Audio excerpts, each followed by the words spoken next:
Welcome to the Dr. Leadership Podcast, where the DR stands for Driving Results. Our focus is weekly conversations around life and business relationships and the important leadership qualities for both. These concepts and qualities will help you drive positive results in both your business and personal lives. A weekly connection point to help business leaders develop individual contributors, managers, and executives on your teams. We also will tie in concepts around family focus and life lessons to help you drive success in your personal life. Welcome to the Dr. Leadership Show. Let's get after it.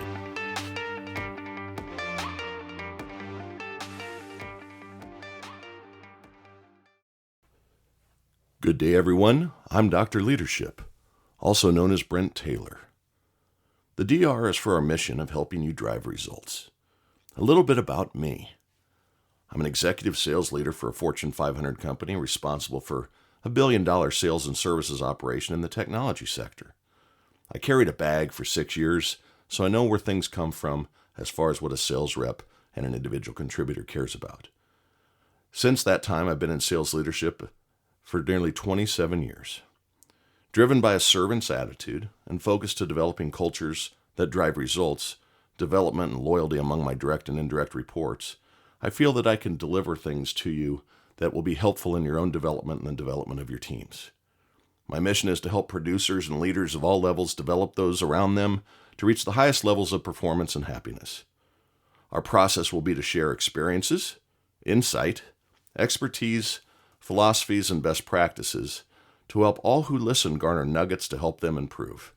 In this new crazy world of hybrid working, it's evident that a lot of people just don't have leadership available to them any longer. And that's what this is all about. The reason I started the podcast was to be able to bring some of my experiences and help some of you in just the smallest of ways, every once in a while, drive improvement of yourself and those around you. We're also going to tie in some things around personal lives where I think business and personal lives kind of mirror each other, and hopefully that'll help you in your home life as well. I'm excited to start this first podcast, so we're going to go ahead and jump into it on why a leader.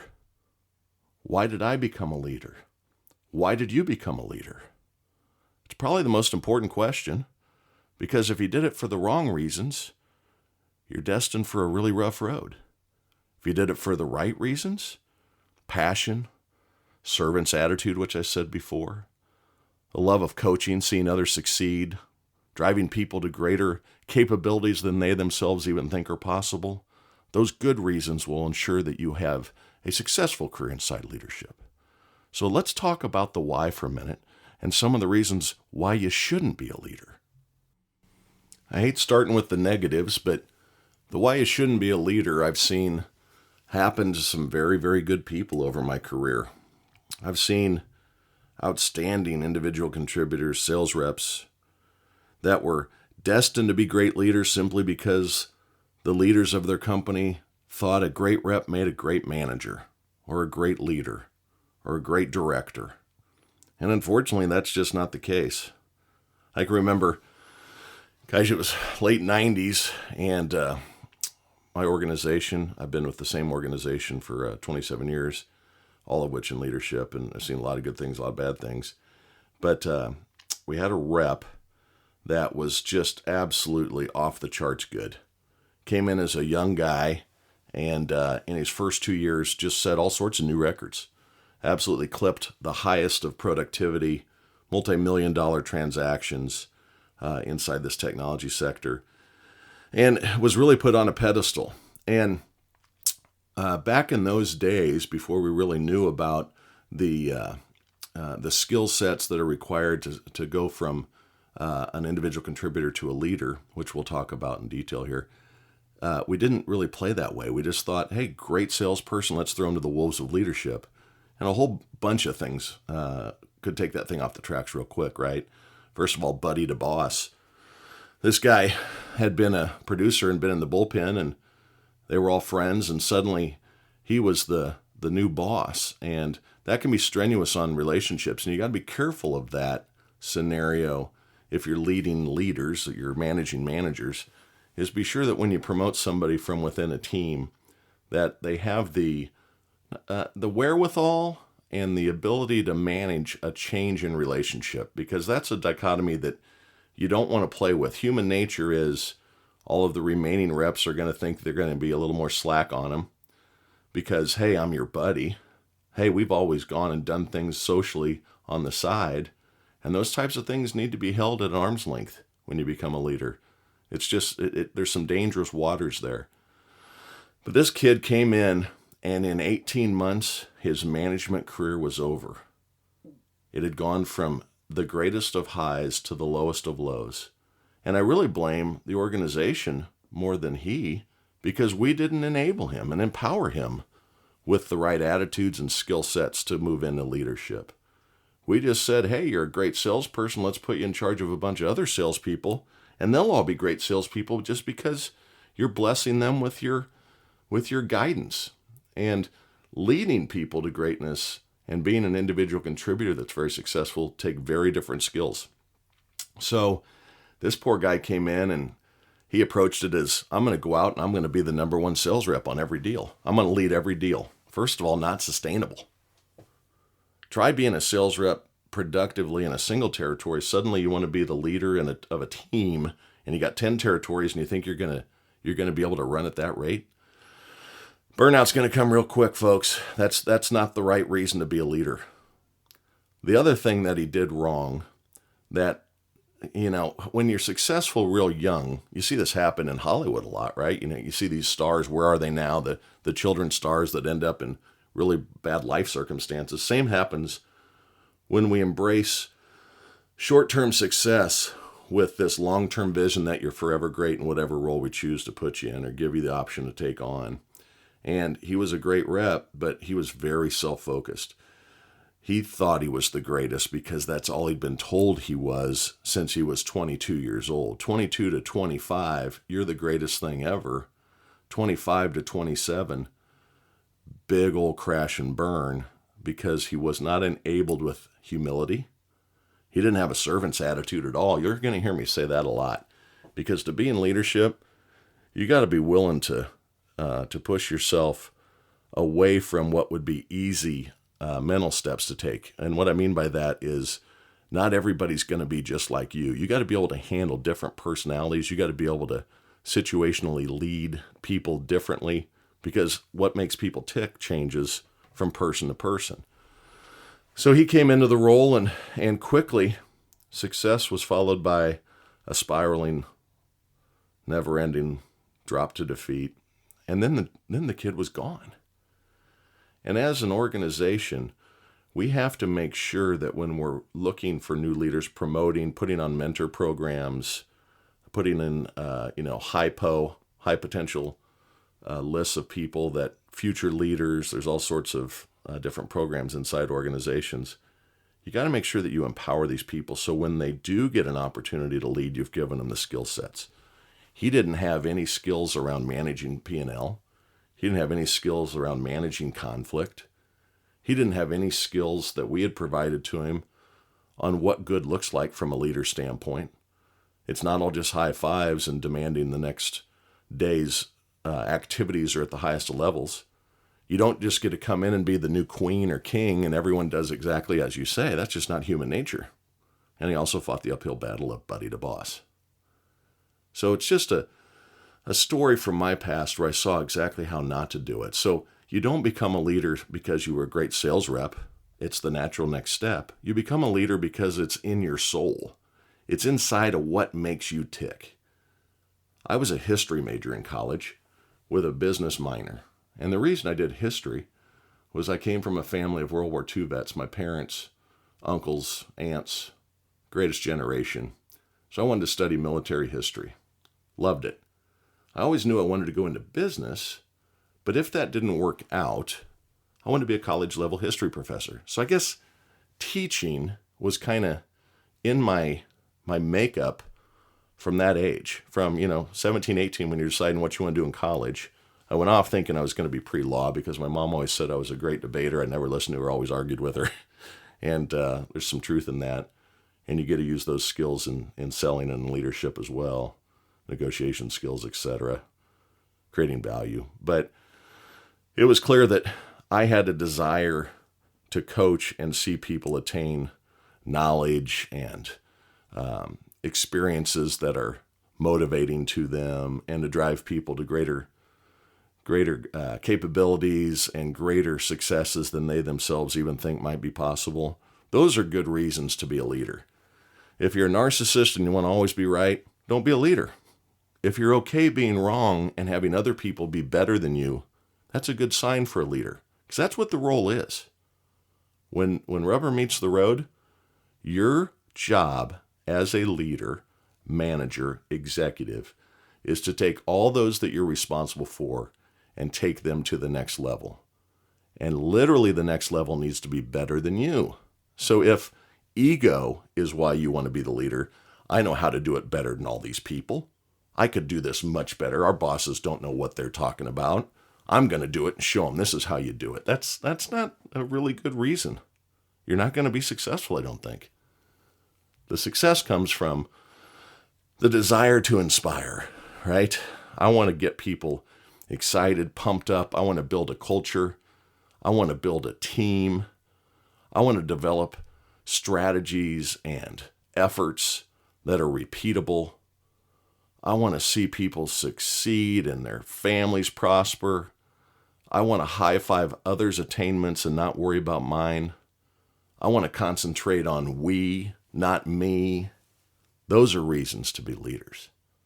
If you've got the other attributes, the counterintuitive of those, I want to be me, not we. I'm always right. No one knows as well as I do how to do this. I'm the smartest girl in the room. I'm the smartest guy in the building. You're going to fail. Maybe not immediately, but in the long term, that's not what leaders are made of.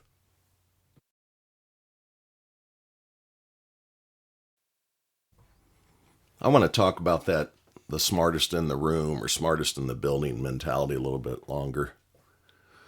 I've got a number of examples in the 27 years of being in leadership where you see leaders stand in front of their teams and literally tell them that, I know you will never be as good as me, but I'm going to try to make you successful.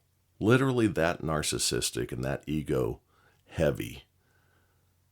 I've heard it in the last 24 months. I've heard it in the last 12 months. There's a very important word in leadership. It's called fellowship. Your people have to want to be successful to help you be successful. You can't demand success. You can't demand fellowship. Fellowship is earned. It's like respect. Mutual respect is earned. I need to respect those that are on my team. I need to respect those that are above me in the hierarchy of the organization. I need to respect differing opinions. And you take all those things into account in how you develop your culture and your decision-making process, et cetera, et cetera. These people that think they have all the answers are literally the worst thing that could happen to a team and to have as a leader. I didn't know all these things from the beginning too. When I started out in leadership, I really thought you had to be as overconfident as possible because belief came from standing there with your chest stuck out and I know the way, follow me. But fellowship comes from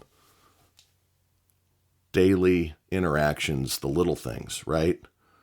Asking people how you can help before they ask you for help. Truly acting as if I won't ask anything of you that I wouldn't do myself. You know, my dad, I came from a family who had a large family business, and name was Taylor Industries and family's name. And you'd come in and somebody'd ask where Mr. Taylor is, and they'd say through the double doors, and you'd go back, and my dad would have a white collared shirt on, but he's sweeping the floor. That's how you earn respect from those around you, the workers. He had several different unions that were inside the organization. And I knew that he was respected, but I didn't know how much he was respected until the day of his funeral. There were 50, 60 people from the unions there. My dad had been retired for 30 years. Hadn't stepped in the building in 25. And they still showed up to show their respect. He was a great business mentor for me. My mother great mentor for me too, always showed everybody respect. You don't lose that respect without actions that cause that respect to be lost. My mom gave everyone the benefit of the doubt on first meeting, and my father was the same way. But hard work and not asking anybody to do anything that you wouldn't do yourself, I think, is a key component to being a good leader. If you don't have that attribute, you're going to struggle. But these people that demand fellowship, it's not going to come. I told you earlier I was a history major. A lot of people don't know this, but in the Vietnam era, there were a number of platoon sergeants that were shot in the back, not in the front. And what I mean by that is they were so disrespected by their platoons that they kind of took care of the things themselves. Wasn't an often cause, but it did happen. And I'm not saying that if you're a bad leader, you should take one in the back, but I'm saying that human nature will either take how you deliver your leadership to your team and cause people to want to run over the hill with you, or want to stand behind the hill and let you go over on your own. That's that fellowship. So a key attribute to leadership is the desire to be good to others to drive fellowship. Tell you another thing that's an important attribute for being a good leader: being empathic. It's important to understand people on your team's personal perspectives.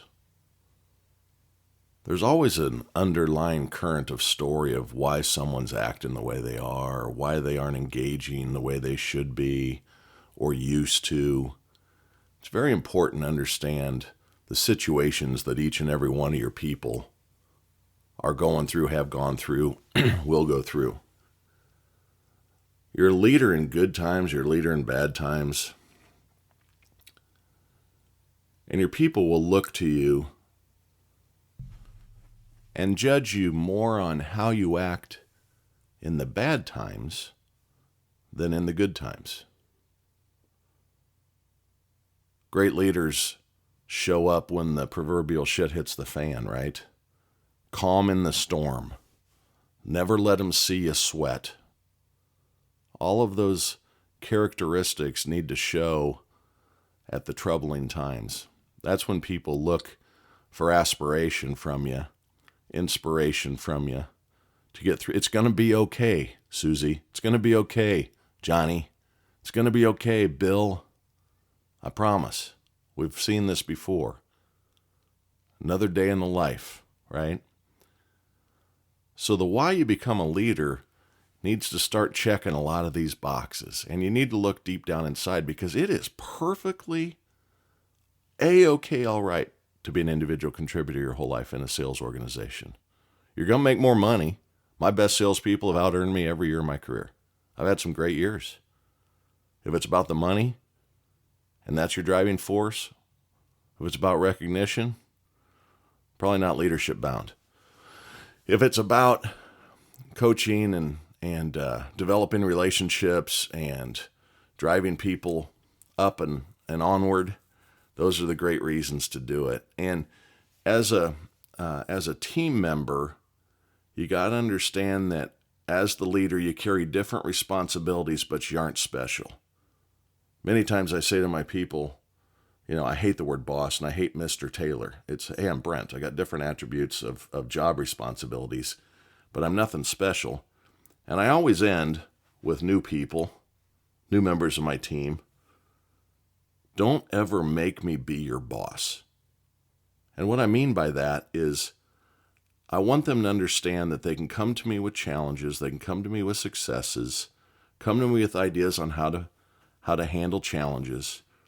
Just don't be someone that is irresponsible, not full of integrity, doesn't put 100% effort in.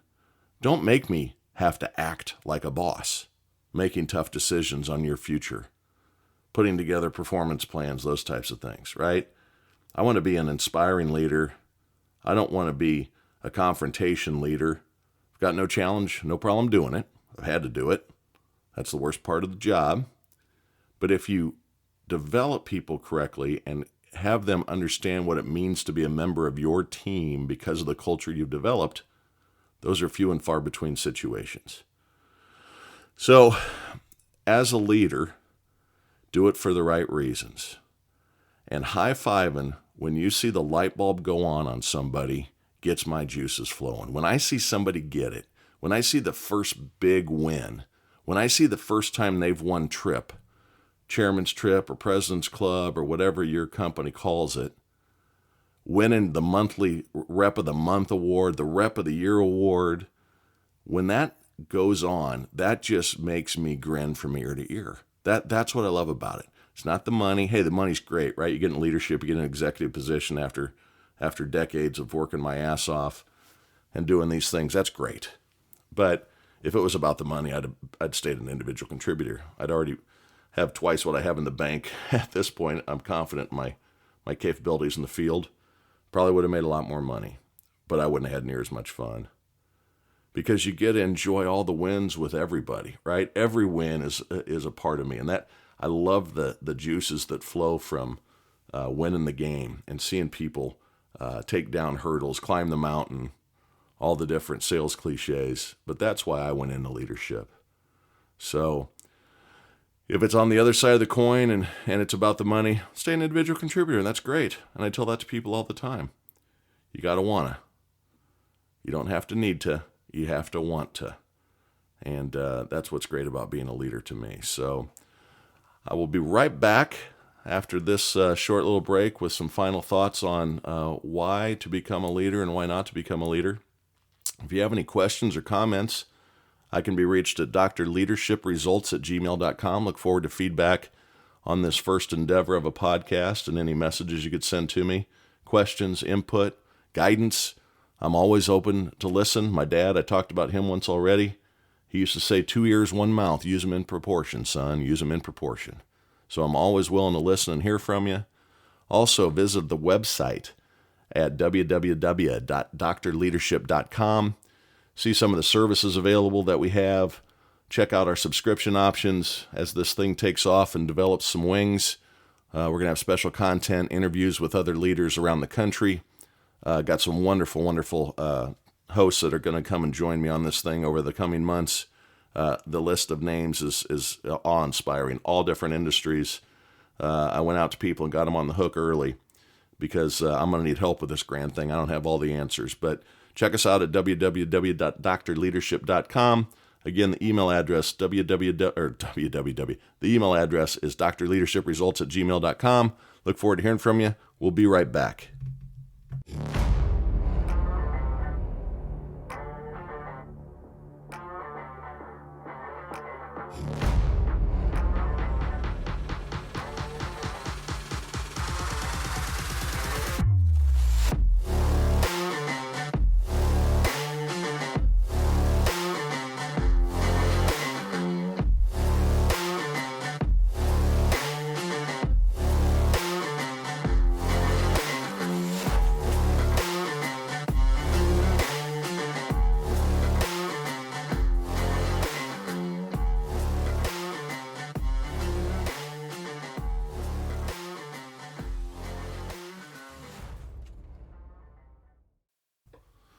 All right, folks, we're back. I appreciate you hanging with us on the Dr. Leadership Show, finishing up the first and inaugural Dr. Leadership podcast.